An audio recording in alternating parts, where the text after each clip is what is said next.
meus queridos, estamos aqui mais uma vez para podermos dar sequência às nossas séries que estamos sempre aqui trazendo para vocês. É muito importante que nós nos sintonizamos, que nós nos atualizamos naquilo que a Bíblia quer todos os dias nos ensinar. E a profecia, na verdade, que é a série que vamos falar hoje, que é o poder da profecia, ela procura, né, nessas séries, nós procuramos aqui trazer para você justamente essa conexão, essa ideia de você ficar sempre conectado com Deus, voltado para Deus, envolvidos com a sua palavra, não que os homens falam, mas envolvido o que a palavra de Deus fala, que é mais importante de todas as coisas. Né? A gente fica aí muito refém do que as pessoas, do que pastores, outros líderes e muitos líderes falam, e esquecemos da palavra de Deus. Ela que deve nos conduzir. Né? Sempre mencionamos os bereanos. Né? Os bereanos eram aqueles que estavam, enquanto Paulo pregava, eles estavam lá desfolhando a Escritura para comparar se o que Paulo estava pregando era exatamente o que diz e que condiz a palavra de Deus. Vamos lá? Hoje vamos para nosso último bloco, né? O último bloco do capítulo 4, que é o poder da profecia para a cura dos enfermos. Para a cura dos enfermos. Desculpa, tá, irmãos? Esse pigarro é fogo. Para a cura dos enfermos. E nós estamos em 4 blocos e hoje vamos para o último bloco desse capítulo, que é o quarto, né, que é o papel da igreja na ativação do dom de curar. O dom de curar é muito importante na igreja. Na verdade, os 12 dons espirituais são importantes para a igreja. Eles foram dados por Deus pela pessoa do Espírito Santo, justamente para poder colocar a igreja em atividade.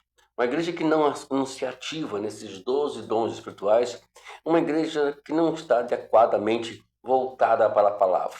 Agora, é claro, os 12 dons devem estar dentro da consonância da palavra de Deus. Não deve sair fora de contexto. E em alguns casos, infelizmente, as pessoas exageram nessa questão dos dons espirituais e leva a outras questões que, na verdade, não tem nada a ver com o que a Bíblia ensina sobre os dons. É muito importante, por isso que nós iniciamos aqui falando sobre isso, e eu quero dar uma certa constância aqui. A palavra de Deus, ela tem que ser a primazia de todos nós. Não vamos dar ouvido que os homens estão falando. Vamos dar ouvido que a Bíblia ensina. Né? Eu sempre falo, eu gosto muito que as pessoas me questionam sobre o que nós falamos, o que nós pregamos. E nós estamos aqui. E se eu falar que algo está ruim, que não é de Deus, eu vou provar para você. Nós temos que ser assim, né? Buscar. Mas por quê? Se o senhor está falando isso, onde o senhor tem base bíblica para poder dizer que isso aí ela não condiz, né? Tem muita coisa na Bíblia que a gente vê aí acontecendo que só misericórdia de Deus, né? Olá, nós temos aqui 7 pontos para falar sobre esse bloco 4, que é o último bloco desse capítulo 4. O primeiro ponto é: a igreja desempenha um papel fundamental na ativação e no exercício do dom de curar, especialmente quando está conectado à palavra profética. Como o corpo de Cristo, a comunidade da fé não apenas recebe a palavra, mas também a manifesta por meio da intercessão, da prática dos dons espirituais e do cuidado mútuo. Aí entra a questão do dom de curar. Será que como é que é feito isso, né? O dom de curar não é um toque de mágica, como alguns possam imaginar. Talvez não exatamente falando assim, mas eles indiretamente parece que fazem como fosse o dom de curar, ele fosse um toque de mágica. Eu vou falar aqui, vou jogar, vou balançar a varinha e vai haver cura. Não, existe uma série de situações que tem que haver, né? E tudo desenvolvido por uma única palavra, fé, né? A fé, ela é o fundamento da nossa vida cristã, né? Então, por isso que o dom espiritual na igreja, o dom de curar, né, como diz aqui, ó, não é uma habilidade isolada ou reservada por indivíduos específicos, mas uma expressão coletiva do poder de Deus fluindo através da igreja para o benefício de todos. Eu sempre falo que na Bíblia nós temos três tipos de dons: o dom de Cristo, o dom de Deus e os dons espirituais. Os dons espirituais é o que nós estamos mencionando aqui, que está no capítulo 12 de 1 Coríntios. O dom de Cristo está lá no capítulo 4, verso 11 de Efésios. O dom de Deus está no capítulo 12 de Romanos, a partir, não me fala a memória, do versículo 5, né? Não me fala a memória que Paulo menciona sobre esses dons. Então é isso. Agora, os dons de Deus específicos, né, para indivíduos, o dom de Cristo é para indivíduo, mas o dom espirituais é para a igreja. Não existe aquele que eu tenho o dom de curar, eu tenho o dom do conhecimento, eu tenho o dom disso. Não, não existe isso. Me perdoe se você pensa assim, mas é bom que você leia um pouquinho mais a Escritura, você entenda melhor, para não se autodenominar que tem isso que eu tenho aqui. Não, não temos nada disso. Você pode ter, agora quando nós falamos do dom de Cristo, o dom de Deus, que nós mencionamos aqui, aí sim, né, eu sou evangelista, então eu tenho um dom de evangelista, eu tenho um dom de apóstolo, o dom apostólico, eu tenho o dom de profético, eu tenho o dom de pastor, eu tenho o dom de mestre, eu tenho o dom de misericórdia, eu tenho o dom de doação, eu tenho o dom de ministério.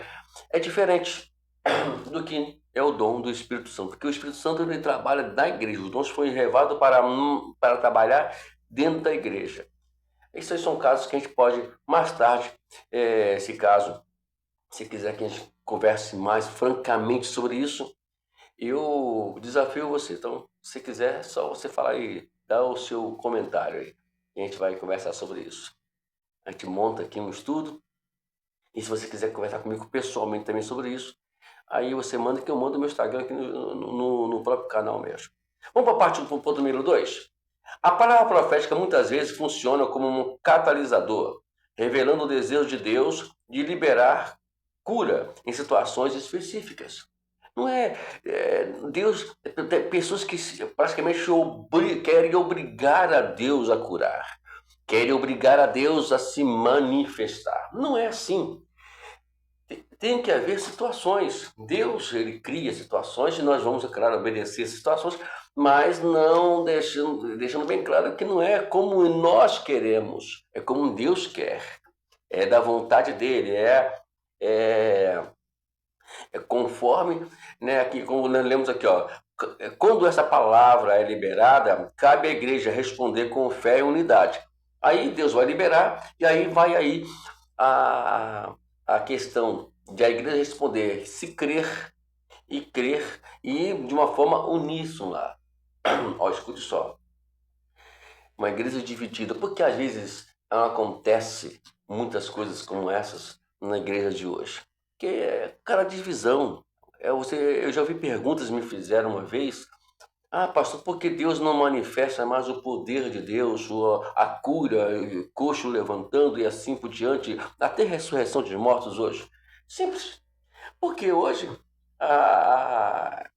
um dos casos, um dos porquês se isso não acontece, é a divisão, né? Uns querem ser maior do que o outro. Naquele tempo não tinha aquela coisa.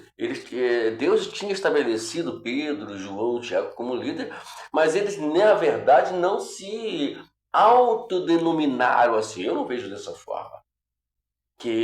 Pedro chegou assim, ó, eu sou líder, né? Eu sou líder, eu sou o chefe aqui e tal. Não é isso. E não existia isso, mas por eles terem uma intimidade, por exemplo, Pedro, João, Tiago, eram pessoas que estavam mais ligadas a Jesus, né? Estavam mais ligadas a Jesus, participou de coisas muito pessoais no mundo espiritual. Então eles, na verdade, não, melhor, a igreja os viu como um grande líder, porque eles tiveram mais contato com Deus. Isso aí é uma discussão muito boa mais para trás, mais para frente, né? Que a gente pode passar aqui também para os irmãos, até trazer para quando nós formos pregar em alguma igreja, ensinar isso na igreja numa questão de ministérios, muito bom. Eu gosto muito de falar sobre isso. Bom, então tá vendo? Unidade, é ela que mobiliza tudo isso, né? Eu lembro que uma vez numa igreja tinha um irmão que estava praticamente os médicos tinham dito que ele não passaria após a mesa de cirurgia. Está vivo até hoje porque a igreja intercedeu por ele. Nós vimos ali o poder da igreja, né? O poder da igreja, eu falo, é o poder da unidade da igreja em fazer com que aquele homem vivesse até hoje. O irmão dele mais novo, recentemente, morreu. E ele está lá, vivo e forte. Isso é a demonstração da unidade da igreja. A igreja creu. Crer e orar uniram num só propósito. É assim que é a força da igreja. O ponto número 3. Ativação do dom de curar dentro da igreja requer sensibilidade espiritual e discernimento. Olha só. Não é somente falar, não. Às vezes tem coisas que, meus irmãos, não tem como você admitir. Essa é a verdade. E a gente tem que ter discernimento, justamente para poder não deixar que as coisas saiam fora do contexto bíblico, né? Aí, é claro, existe duas coisas fundamentais que eu penso para que haja um bom discernimento. Primeiro, você ser um bom estudante da palavra, ler a palavra, entender ela não da sua forma interpretativa, mas da interpretação dela própria para você, né? E a outra é você ter uma comunhão, um relacionamento com Deus que vai te ajudar muito a conciliar aí o que você já conhece com aquilo que você está vendo, né? É claro que a Bíblia, na verdade, Deus, não vou dizer assim na Bíblia não, Deus, na verdade, nunca vai contradizer o que a Bíblia está ensinando. Não vai dizer. Então, está dentro, ele vai agir conforme o que está aqui nesse livro. Nunca vamos sair fora desse ponto de partida, não, tá bom? Número 4. O outro aspecto essencial do papel da igreja na ativação do dom de cura é a promoção de uma cultura de acolhimento e compaixão. A cura divina não é apenas a restauração física, mas também sobre o cuidado integral da pessoa, né? É o acompanhamento empático, né? Aquela empatia, aquele amor, aquela compaixão. Não é chegar na igreja, pregar cura, porque no que a Bíblia diz, não, é acompanhamento empático, né? É por isso que a igreja, na verdade, não é criar apenas a igreja não é apenas um lugar onde se fala e depois deixa de lado, não. A igreja tem que, para que você faça um trabalho desse, você que gosta de trabalho de libertação, de campanha, eu praticamente não faço isso, mas cada um tem o seu ministério, tem a sua forma, tem a sua filosofia de trabalhar, tudo bem. Mas se você trabalha assim, olha, presta atenção no que eu vou te dizer. Quando você for fazer um trabalho desse, você tem que fazer um acompanhamento, ter um grupo de acompanhamento. Talvez o líder não pode estar em todos os lugares, mas você tem que ter um grupo para te ajudar nesse acompanhamento, né? A pessoa foi lá na frente, recebeu a cura, agora você arruma um grupo para ir na casa dessa pessoa, para poder, porque é igual a pessoa que está possuída pelo demônio, o demônio é expulso e a pessoa vai embora para casa e não tem acompanhamento. O demônio volta de novo. Não tem lá na Bíblia fala sobre isso, né? Que ele sai vagando e quando ele volta traz mais 7 demônios piores do que ele. Então, isso é falta de acompanhamento, né? Quer fazer um trabalho de libertação? Perfeito. Olha o conselho de um amigo seu. Faça um trabalho de acompanhamento para essas pessoas. Recebeu oração na frente? Pega o nome. Hoje tem um tal de WhatsApp, né? No meu tempo não existia. No meu tempo que muito tempo atrás, quando eu comecei, nós não tínhamos essa questão de WhatsApp, né? Que vai lá e... Não, hoje em dia tá mais fácil, tá mais simples hoje para poder você fazer esses acompanhamentos, né? Gosto muito de uma igreja que minha esposa foi visitar aqui e eles pegaram o número do telefone dela, né? E estão sempre mandando mensagem para ela. Acho legal isso. É isso que é importante. Mas no culto de libertação é importantíssimo que você faça esse tipo de acompanhamento. Vai lá, vou lá para a oração, a pessoa está com problema, vai lá, ore por ela, mas não deixe, não ore somente. Acompanhe aquela vida, né, continuamente. Número 5, parte 5 desse bloco. A igreja também é chamada a ser persistente em sua busca pelo sobrenatural. A igreja está aqui nessa terra para viver o sobrenatural. Hoje em dia existe aí a questão da psicologia, da psicanálise. Gente, particularmente eu não consigo enxergar uma igreja líderes estudando psicologia, líderes estudando psicanálise. Não consigo enxergar isso e às vezes as pessoas falam assim, mas eu estou estudando para poder conhecer. Não precisa entender, se cursar para isso. A Bíblia, na verdade, está aqui. Ela é a verdadeira área psicanalítica, é a verdadeira área psicológica. Né? Não precisa disso. Nós temos. Aí a gente tira um pouquinho da ação do Espírito Santo e usa mais a ciência. Né? Então, nós temos que viver o sobrenatural. A igreja precisa viver o sobrenatural. Quando você recorre às ciências, ou recorre a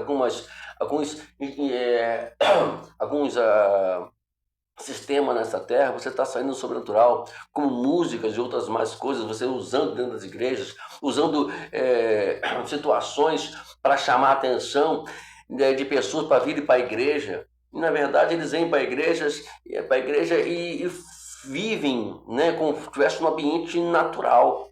E nós não podemos fazer da igreja ser um ambiente natural. A igreja tem que ser um ambiente sobrenatural.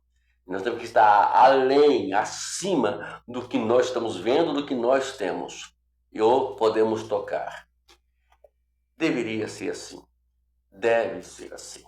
Perdoe a minha franqueza, mas alguns dizem, e as pessoas veem na psicologia, veem na ex, aí começam a arrumar técnica e etc, para poder justificar um problema que Jesus disse, quando falou sobre questão de ansiedade, ele não usou a psicologia, ele usou o pássaro. Está vendo o pássaro ali? Ele não trabalha, mas Deus nunca deixou com fome. Está vendo os lírios do campo? Está vendo o livro do campo? Eles, na verdade, ali, nem Salomão se vestiu melhor do que eles, mas está lá. Hoje está ali em pé, amanhã está morto, mas Deus sempre está ali. Aí ele fez a comparação para nós. Imagine nós, filhos dele. O que ele vai fazer por nós? Muito melhor ainda. Está entendendo? Eu olho dessa forma.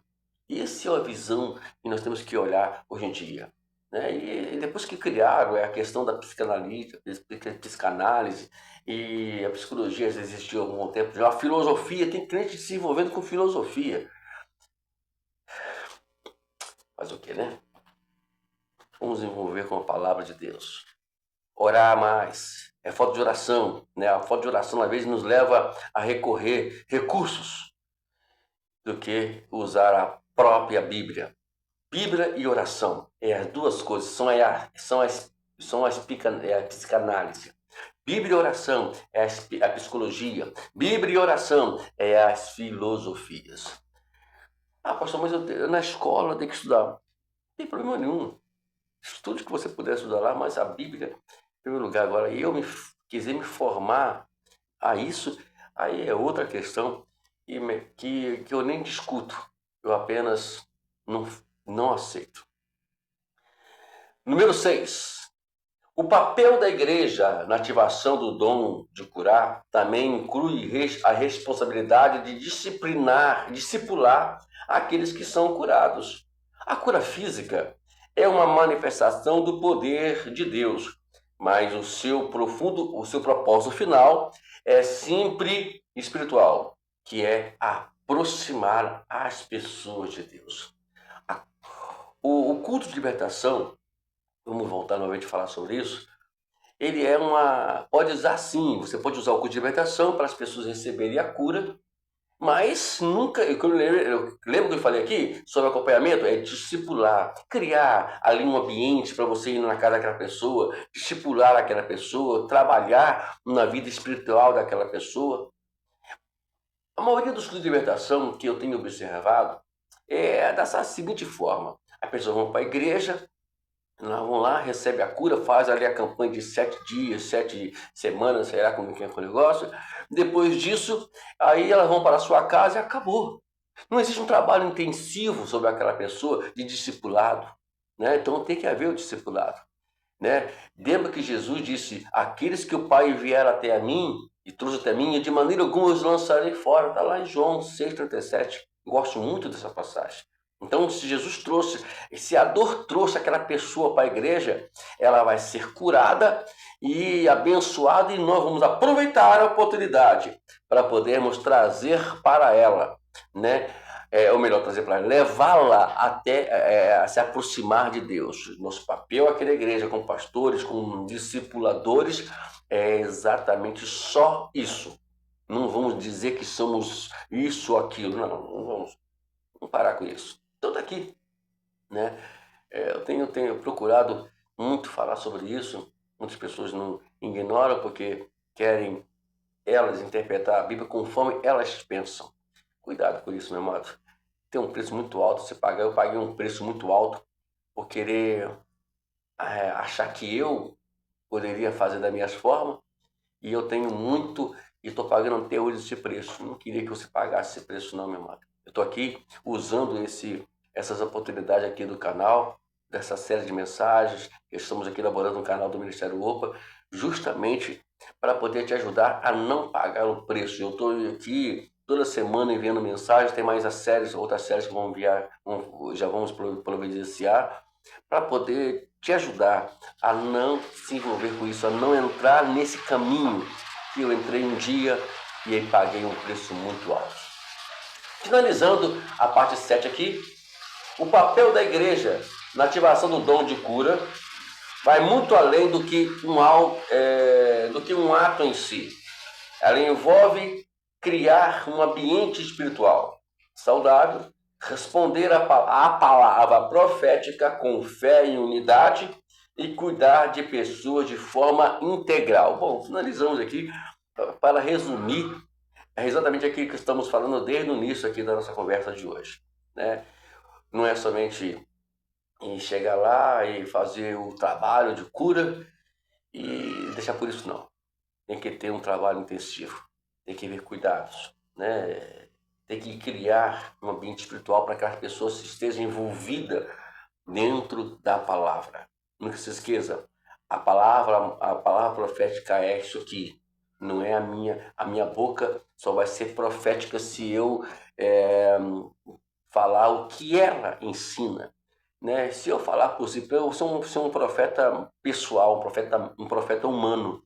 Eu não posso ser um profeta isso ou aquilo, eu tenho que ser um profeta de Deus. E um profeta de Deus fala a respeito das coisas de Deus. Bom, Deus nos abençoe. Terminamos mais um capítulo que é o capítulo O Poder da Profecia para a Cura dos Enfermos. E semana que vem estaremos iniciando mais um capítulo 5. O capítulo 5 já está aqui, ó, pertinho, e vai ser muito bom. Deixa eu ditar para você o capítulo 5, já fazer uma pré-ideia do que vamos falar a partir de semana que vem. Olha só, o capítulo 5 é a força da palavra profética em tempos de fraqueza. Quantos de nós estão precisando da palavra profética no tempo de fraqueza, né? Que Deus nos abençoe. Até semana que vem. Que Deus nos abençoe aqui. Continue conosco, tá?